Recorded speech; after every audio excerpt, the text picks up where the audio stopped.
Hello everyone, আমি স্মৃতি। অনেক দিন বাদে আবার একটা নতুন ব্লগ নিয়ে ফিরে এলাম। আচ্ছা বলুন তো, এই জায়গাটা কি চিনতে পারছেন? এই জায়গাটা হচ্ছে শহীদ ক্ষুদিরাম মেট্রো স্টেশন। শহীদ ক্ষুদিরাম মেট্রো স্টেশন থেকে আজকে আমরা একটা জায়গায় যাচ্ছি। সেই জায়গাটা কিছুদিন আগেই আমি জানতে পেরেছি। তো সেই জায়গাটা ভাবলাম যে রেকর্ড করা যাক, সেই জায়গাটাতে নিয়ে যাওয়া যাক আপনাদেরকেও। আচ্ছা, সামনে এই যে মহিলাটা যাচ্ছেন, এটা আমার মা। আমরা অনেকজনই প্রায় যাচ্ছি, আপনি আস্তে আস্তে দেখতে পাবেন। অনেক দিন হয়ে গেল আমি ব্লগ দিচ্ছিলাম না, প্রায় একটা বছর উপরে, কিন্তু আজকে আবার শুরু করলাম। কেন কি মাঝখানে কিছু কারণের জন্য আমি ব্লগ করতে পারছিলাম না। সামনে এই বাচ্চাটাকে দেখুন, এটা আমার দিদির ছেলে। আর আমরা আজকে সবাই মিলে যাচ্ছি। এটা মেট্রো স্টেশনের ভিতরটা। ভিতরে গিয়ে দেখি কটায় কি ট্রেন আছে। ট্রেনটা 3-4 মিনিট দেরি ছিল, তো আমরা দাঁড়িয়ে ওয়েট করছিলাম যে ট্রেনটা চলে আসুক। ভীষণ গরম ছিল, ওয়েদারটা একদমই ভালো ছিল না। ফাইনালি ট্রেন চলে এসেছে। দেখি এবার উঠে সিট পৌঁছে গেছি আমরা গিরিশ পার্ক মেট্রো স্টেশন। আচ্ছা, গিরিশ পার্ক মেট্রো স্টেশনে আমরা এই জন্য এসেছি কেন কি যেই জায়গাটায় যাবো ওটাতে এখান দিয়েই যেতে হবে। দুটো দেখতে পাচ্ছেন, গেট 3 আর গেট 12। আপনারা গেট 3 থেকে বেরোবেন বাইরে, বিকজ আমরা যে জায়গাটায় যাচ্ছি ওখান থেকে গেট 3 থেকে বেরোলে আপনাদের সুবিধা হবে। আমার দিদির ছেলে ভীষণ এক্সাইটেড। দেখুন আমরা উঠে এসেছি, কিন্তু আমার ফ্যামিলি মেম্বার্সরা বেচারা কষ্ট করতে করতে, ওদের নাকি এটা স্বর্গের সিঁড়ি মনে হচ্ছিল। হাসতে হাসতে নাচতে কথা বলতে বলতে আসছে। আচ্ছা, গিরিশ পার্ক থেকে যখনই আপনি বেরোবেন বাইরে এরকম দেখবেন যে অটো স্ট্যান্ড আছে। অটো স্ট্যান্ডে আপনি বসবেন, ওখানে 10 টাকা করে ভাড়া নেবে। আপনারা নামবেন মানিকতলায় নামছি কেন কি আমরা আজকে যাচ্ছি শ্যামসুন্দরী মার মন্দিরে।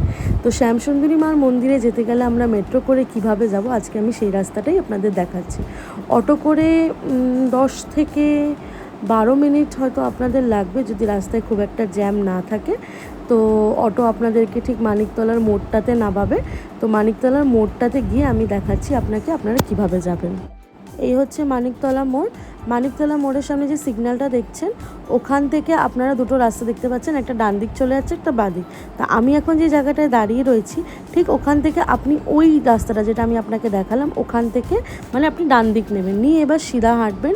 এখান থেকে আর মিনিট 5 মানে এখান থেকে আপনাদেরকে অটো বা কিছু ধরার কোনো দরকার নেই, আপনি আরামসে যেতে পারেন।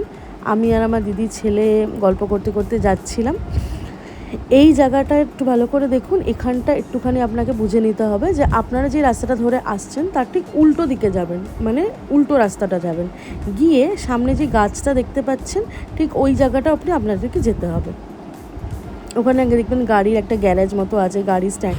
এই যে পোস্টারটা আপনি দেখতে পাচ্ছেন, এই গলিটাই হচ্ছে মা শ্যামসুন্দরীর কাছে যাওয়ার রাস্তা। এই গলিটা দিয়ে আপনি শিখে যাবেন, জাস্ট একটুখানি গিয়েই আমাদের রাস্তা মানে মার কাছে যাওয়া যে গলিটা সেটা ডান দিকে পড়বে।